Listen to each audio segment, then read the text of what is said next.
Fala, minha galera, muito bom dia, boa tarde, boa noite, excelente madrugada para você, seja muito bem-vindo ao Tech Concursos, eu sou Levi Moscovitz.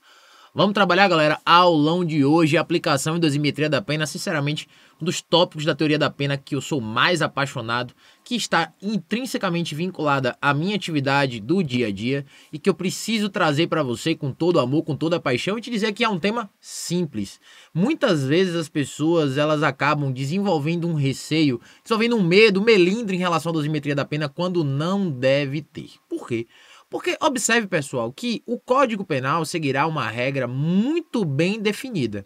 O que nós precisamos o tempo inteiro, a depender do seu objetivo, é estar nos atualizando no que diz respeito aos entendimentos jurisprudenciais. Mas a dosimetria em si é algo que não deve lhe despertar nenhum receio e minha missão aqui hoje é trazer algo bem simples para você compreender. Fechado? Se ficar com dúvida, vai lá no meu Instagram, @LeviMoscovitz, e manda uma mensagem, manda uma sugestão, manda uma questão, manda um desabafo. Eu tô aqui exatamente para servir a vocês. Fechado? E lembre-se, tá, galera? Quero que você me diga como você tá, me diga de que maneira eu vou poder te ajudar nessa sua jornada, porque eu quero saber acima de tudo. Como é que você tá? Você tá bem? Eu tô sempre ótimo, porque eu tô com você. Vamos lá, galera, papel e caneta na mão, tem muita coisa pra gente conversar hoje. Vamos nessa, vamos trabalhar. Aplicação e dosimetria da pena valendo. Galera, todas as vezes que a gente pensar em aplicação da pena, lembre-se que a nossa missão aqui é, primeiro, observar os limites da pena privativa de liberdade, primeiro caso, e depois fazer a sua dosimetria. No que diz respeito à dosimetria, pessoal, lembre-se sempre que o Brasil ele segue o critério ou o sistema trifásico, que também pode ser chamado por sua prova de Nelson Hungria, porque ele foi o idealizador. Sem dúvidas, o maior penalista do século XX que nós tivemos. Então, segue o critério trifásico. Por quê? Porque, como o próprio nome já sugere, para chegarmos à pena definitiva que deverá ser aplicada ao indivíduo, nós deveremos passar por 3 fases que são obrigatórias. Não é possível o juiz deixar de lado uma das fases. Beleza? Então, o que é que se deve fazer? Deve-se pensar, no primeiro momento, na fixação da pena base, que é o nosso start, aquele primeiro momento. Depois, observarmos a fixação da chamada pena intermediária, para tão somente depois chegarmos, perdão, gente, a garganta tá meio mais ou menos, a pena definitiva. Quando estiver tratando de pena base, eu vou estar falando das chamadas circunstâncias judiciais, previstas no artigo 59 do Código Penal. Então, a partir do momento em que eu decido que as provas dos autos me convencem que devo condenar alguém pela prática de um crime, eu devo observar na legislação quais são os limites de pena para que assim eu consiga dosar diante da proporcionalidade e da razoabilidade que o caso concreto exige. Beleza? Então a primeira coisa que eu vou fazer é buscar a pena base. Onde é que eu observo a pena base? Eu vou observar as circunstâncias judiciais que constam no artigo 59 do Código Penal. Depois de observar as circunstâncias judiciais que estão no artigo 59, que a gente vai trabalhar, obviamente, a gente passa para a chamada pena intermediária, onde eu devo observar a existência de circunstâncias agravantes ou atenuantes de pena, que constam para nós no artigo 61 e 62 e no artigo 65 e 66, todos do Código Penal. Eu vou observar se o caso concreto me apresenta uma situação que está estampada nesse rol de artigos. E por fim, eu trago a pena definitiva, observando a existência de causas de aumento e de diminuição de pena, que podem estar trazidas para nós tanto na parte geral como na parte especial do Código Penal. Pronto. Diante disso daqui, eu chego na pena definitiva. Quando eu passo da pena definitiva, antes de mais nada, eu terei de fixar o regime de cumprimento de pena. Para isso, eu tenho que observar se o crime ele é punido com reclusão ou com detenção, para a partir daí fixar o regime inicial. Regime inicial de cumprimento de pena. Por quê? Porque o crime que é apenado com reclusão, ele me permite estipular o regime fechado, semiaberto ou aberto. E o crime que é apenado com detenção, o regime inicial, somente pode ser semiaberto ou aberto. E as regras, onde é que eu vou encontrar, Levi? A partir do artigo 33 do Código Penal. A partir do 33 você já vai encontrar essa regra. Fixei o regime, agora eu preciso saber se é possível aplicar uma medida alternativa. Ora, eu tenho que saber se é possível substituir a pena privativa de liberdade por restritiva de direitos, então devo observar se o caso concreto me permite substituir por uma restritiva de direitos, lá nos termos do artigo 44 do Código Penal. Devo observar se o patamar de pena, caso não permita a restrição, a substituição por restritiva de direito, me permite um sursis da pena ou suspensão condicional da pena que a gente encontra lá no artigo 77 do Código Penal. Pronto. Esse aqui é o passo a passo. Isso aqui é o passo a passo. Você entender isso daqui, você não vai errar nada nunca, porque você vai pegar o passo a passo e vai entender, primeiro o juiz faz isso, depois o juiz faz aquilo, e vai seguindo assim, até chegar ao final da sentença. Beleza? Então, isso aqui, pessoal, é a base para você compreender. Claro que existem dúvidas que muita gente me pergunta, já vou sanar uma de primeira aqui, de cara, assim, de bate-pronto. Levi, na prática, qual é a diferença que eu devo encontrar em circunstância agravante e causa de aumento e circunstância atenuante e causa de diminuição? Basicamente duas, pessoal. Lembre-se que as circunstâncias agravantes e atenuantes, elas estão estampadas nesse rol aqui do artigo 61, 62, 65 e 66. São as chamadas atenuantes e agravantes genéricas. Por serem dessa natureza, o Código Penal não atribui um valor. Então, por exemplo, encontra-se um agravante. Vou dar um exemplo aqui para você entender. Reincidência. Reincidência é um agravante. E, Levi, o juiz aplica quanto? O Código Penal nos fala? Não fala. A gente vai entender que tem um cálculo jurisprudencial, um debate na realidade jurisprudencial, que eu vou chegar lá na frente. Mas não tem valor fixo.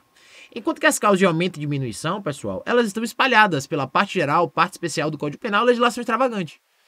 Agora, você identifica uma causa de aumento e diminuição sempre atrelada a uma fração. Toda causa de aumento, toda causa de diminuição está atrelada a uma fração. Quer ver um exemplo? A tentativa é uma causa de diminuição de pena.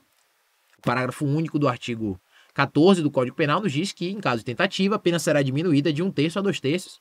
O arrependimento posterior é uma causa de diminuição de pena. Também terá a pena diminuída de 1/3 a 2/3. O crime de homicídio, por exemplo, quando ele é praticado quando ele é praticado por milícia privada, por exemplo, ele tem um aumento de pena de 1/3 a metade. Então, observe você que sempre identificaremos causas de aumento e diminuição através de uma fração. Ponto. Beleza? Então, dito isso, aqui a gente já tem uma base, galera, para trabalhar muito massa com isso daqui. Então, venha comigo que você vai entender isso aqui de uma vez por todas. Fechado? Então, já que nós temos de começar pela base, né? Obviamente, pelo início, como a gente diz, tem que começar pelo começo.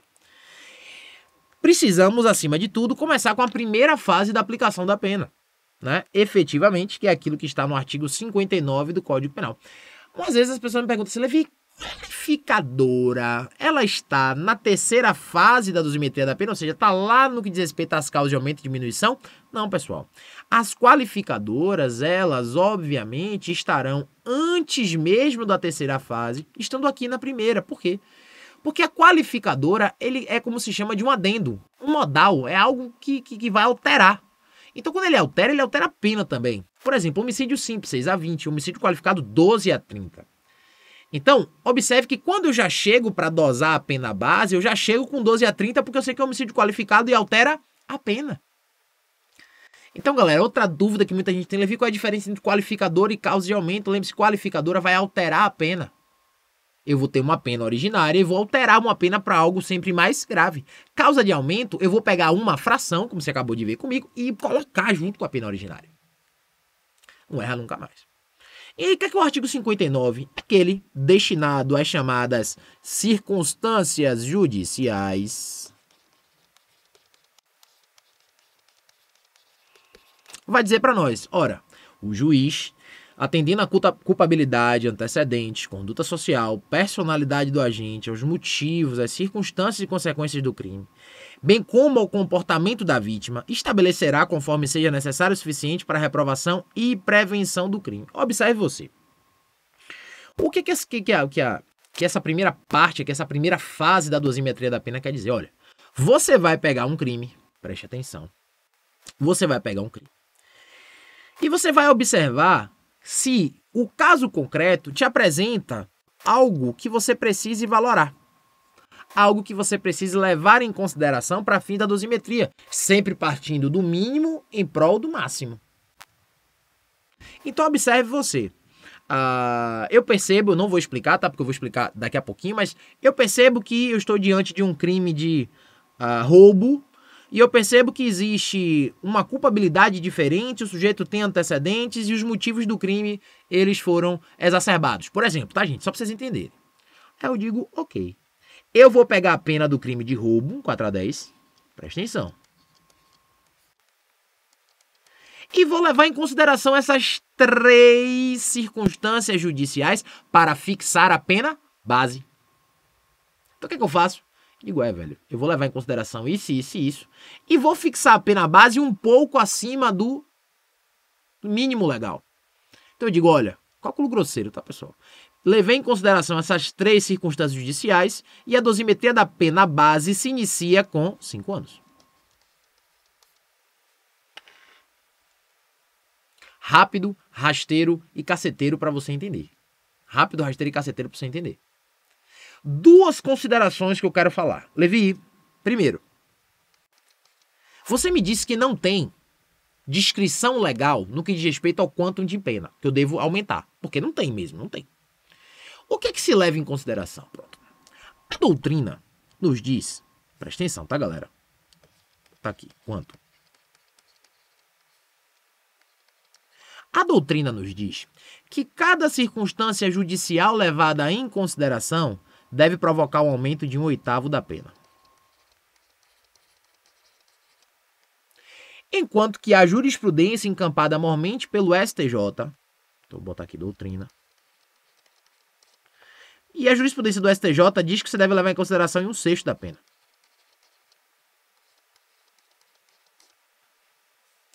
Cada circunstância judicial que você levará em consideração.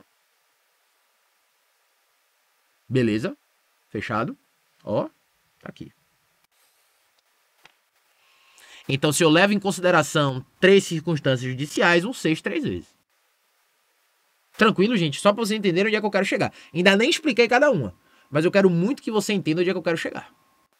Pronto, já que entendeu o quanto, vem a segunda pergunta. Levi, e se eu valorar várias circunstâncias judiciais, eu posso ultrapassar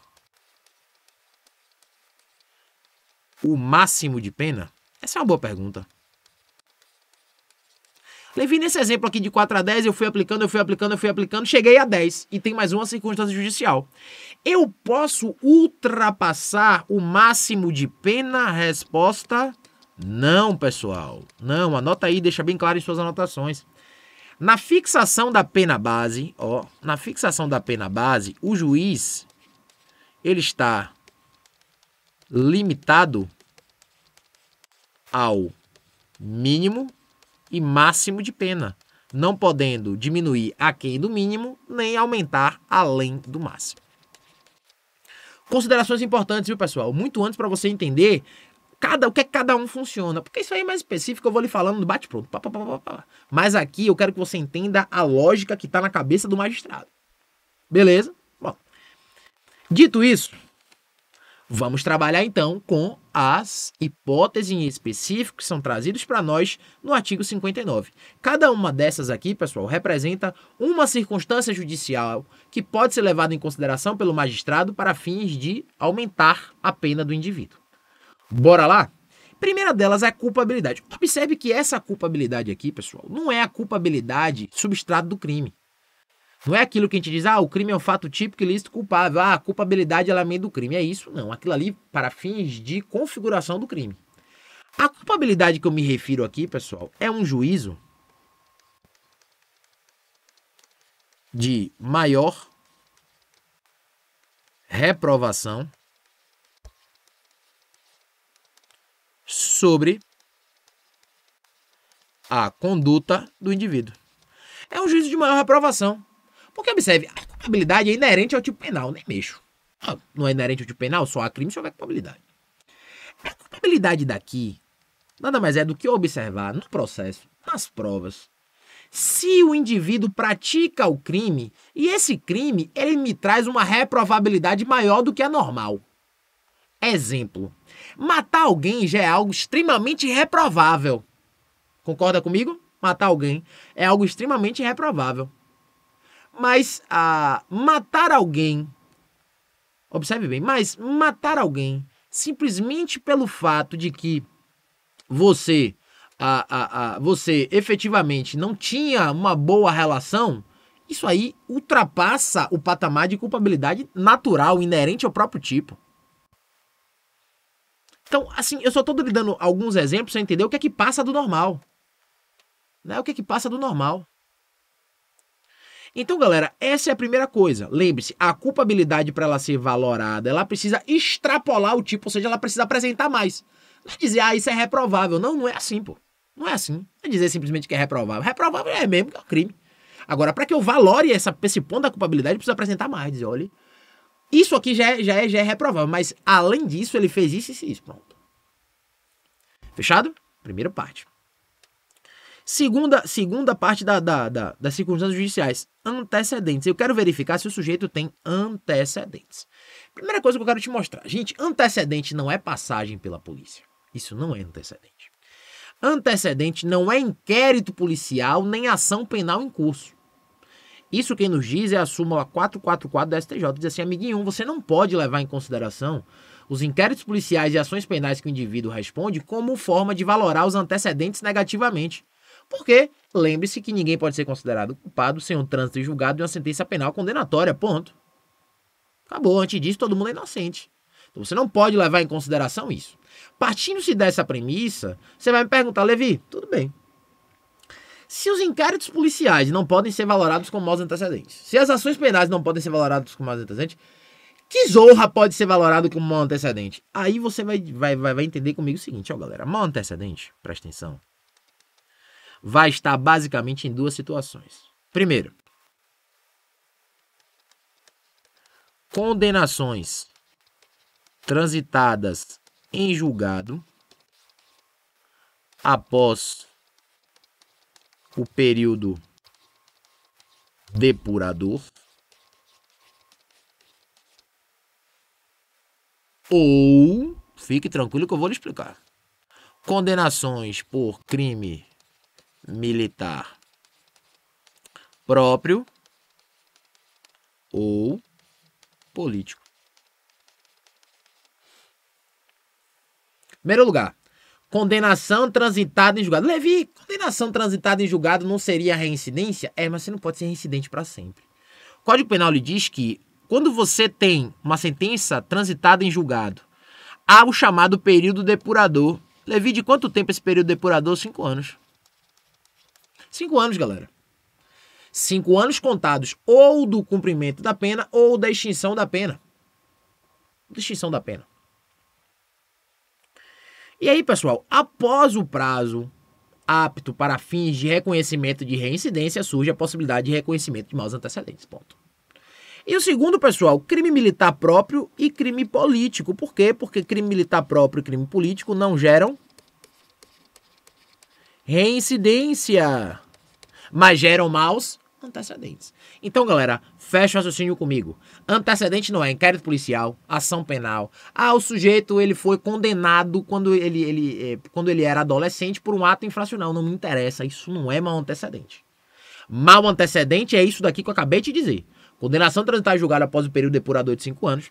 Crime militar próprio, crime político, porque não geram reincidência. Onde é que tá isso, Levi? Artigo 64 do Código Penal. Beber água, porque senão a garganta da gente vai embora. 64 do Código Penal. Então pronto, aí você já tem noção de onde você tá. Então se a prova me disser que inquérito policial antecedente tá errado. Ação penal antecedente tá errado.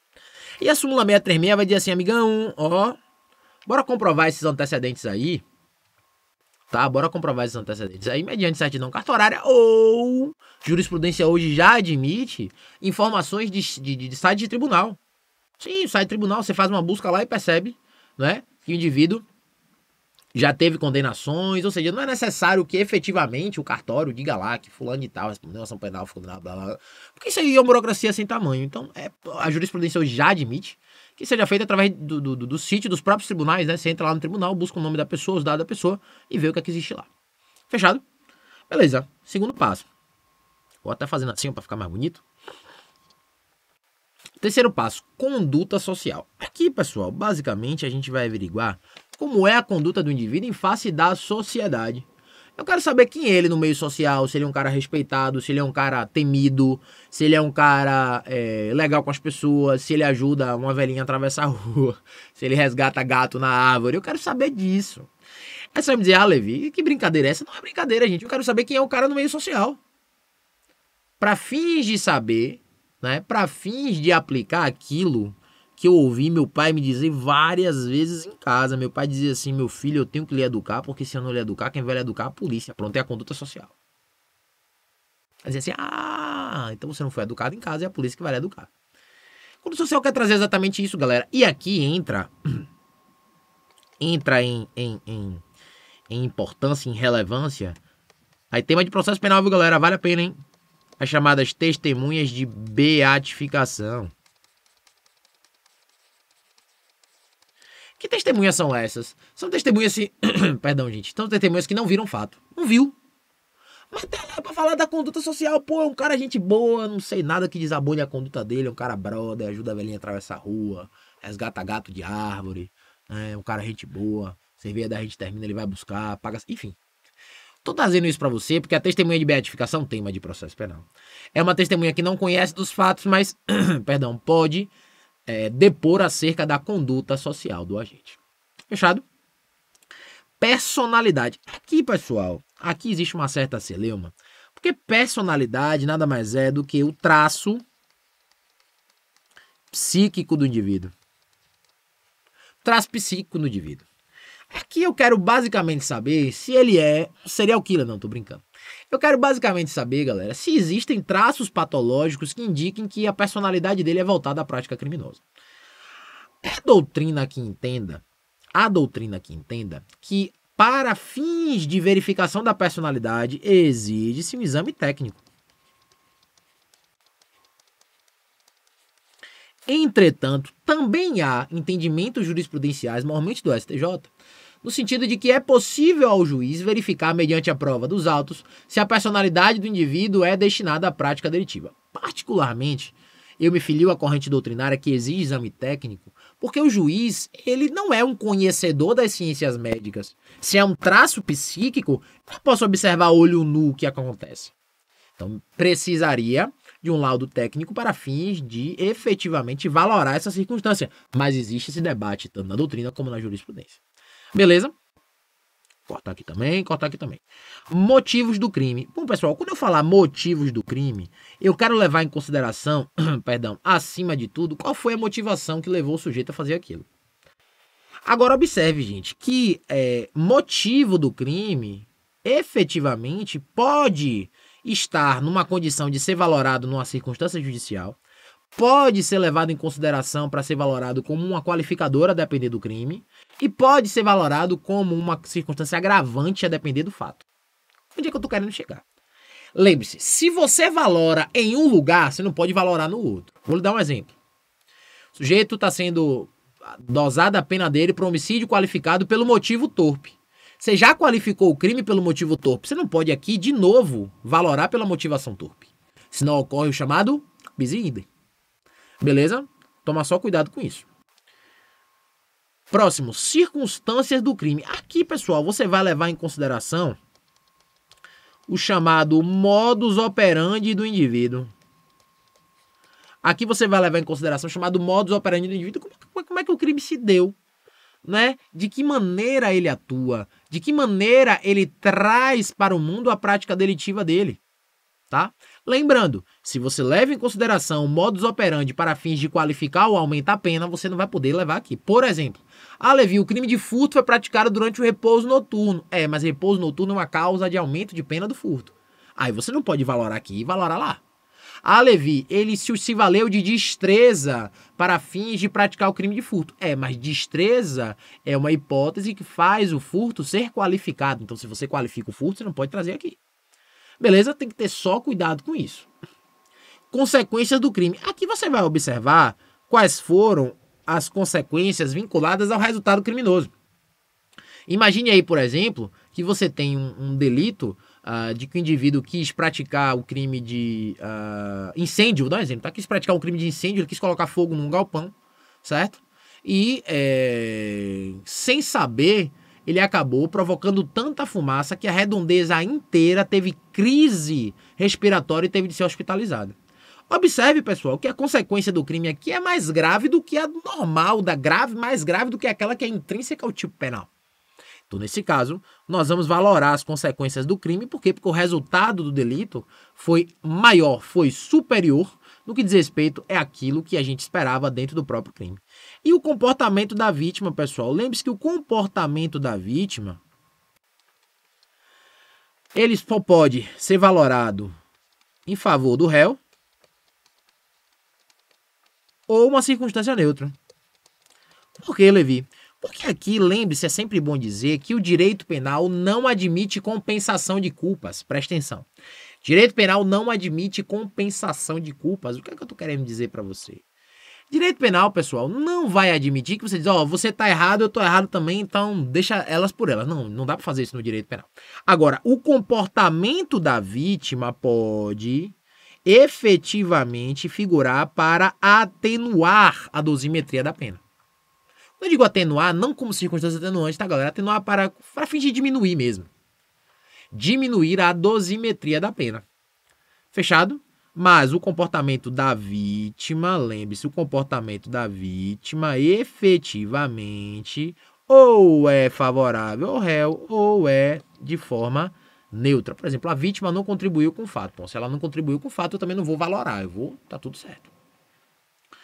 Beleza, pessoal? Então, eu levo em consideração essas circunstâncias judiciais para fins de fixação da pena base. Só aí é que eu vou levar mais para frente para fins de, observe você, ir para a segunda fase e a posteriori a terceira fase da dosimetria da pena. Mas se você entendeu isso daqui, velho, você já está muito bem guardado na cabeça no que diz respeito à primeira fase.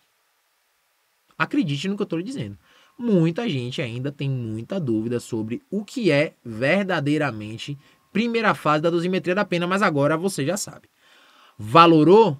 Levi, um oitavo, um sexto, ok. Quais são as circunstâncias judiciais? São essas daqui que eu acabei de explicar e todas elas com os devidos pontos que devemos levar em consideração. Beleza, pessoal? Então pronto. Essa é a primeira parte da nossa aula sobre dosimetria da pena. Você que chegou, vai lá, assistiu nossa aula, para agora, vai ler o artigo 59 do Código Penal e a partir daí a gente vai continuar trabalhando na nossa próxima aula que vamos falar das demais fases da dosimetria da pena. Fechado, galera? Sempre muito bom estar com você, não sai daqui não, eu vou ali, volto já. Valeu, gente, um beijão no coração, fiquem com Deus e até já.